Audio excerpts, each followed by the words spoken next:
All right, let's talk about in this video, what's the difference between an arm action that's long or an arm action that's short? And let's also kind of talk about what are the benefits of one or the other. It's a big topic of conversation. It's why we made it the Pocket Path, and we're gonna go over to the bullpen and we're gonna talk a little bit more about that. Huge conversation, right, is the arm path discussion on long versus short. The short arm action that we see guys do is getting really popular right now, and it's becoming something that people can misconstrue and not understand what a short arm path is, what a long arm path is, what short arming it is, what long arming it is. So let's go a description here really quickly about the negative perception of a short arm.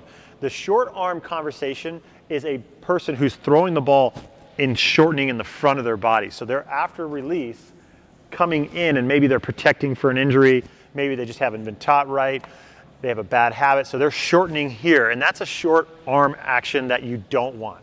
The short arm action that you do want is the backside. So when the conversation is about a good short arm action, it's the conversation of an infielder, a high level pitcher who's throwing the ball for long careers and staying healthy, and that's all about the backside. So as an infielder, you'll see a short arm action here, but you'll see a long extension in front. And I say long extension because that's the money thing.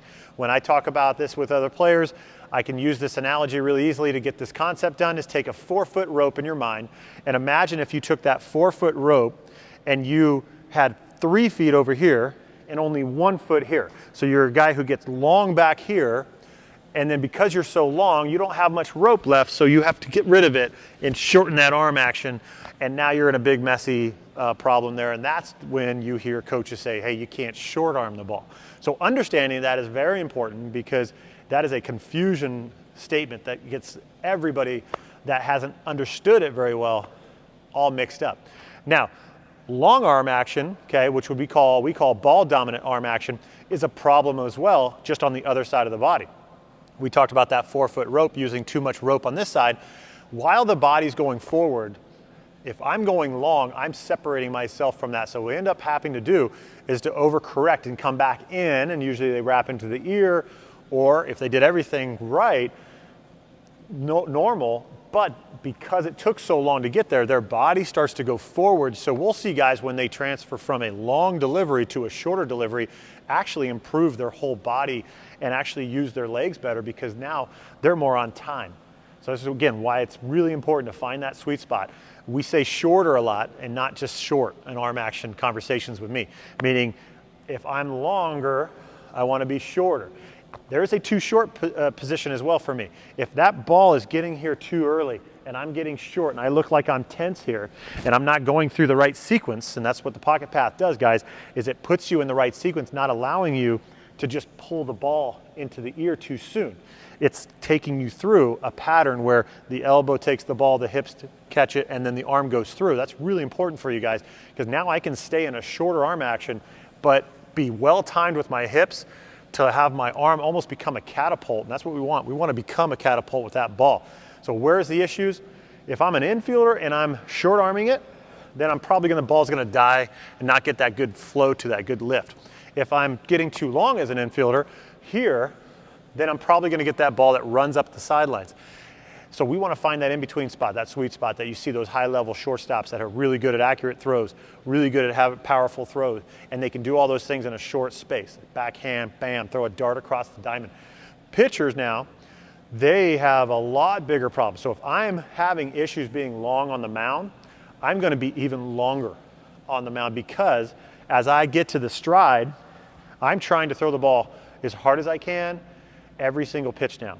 As if I'm getting really long here, and then I'm getting stride happy because I got to get down that mound, I'm a big mess for timing. So having that way to find that perfect pocket, that great arm action, is going to help you be on time on the mound. Huge importance. If I'm a short arm in front, right, the negative version of that, and I get on the mound, I'm going to be even worse on the mound, because now I've created all tons of terrible habits. So catch play becomes so important at making sure you're finding that flow. And that's why, you guys, I want you to use the Pocket Path during catch play at 60 feet in, just to get comfortable learning how you can translate those drills from the plyo ball wall to the catch play. but I want you to take your time when you do that. I don't want you to just jump into it, grab that thing out of the package. We've talked about this in other videos, and just grab a ball and start throwing.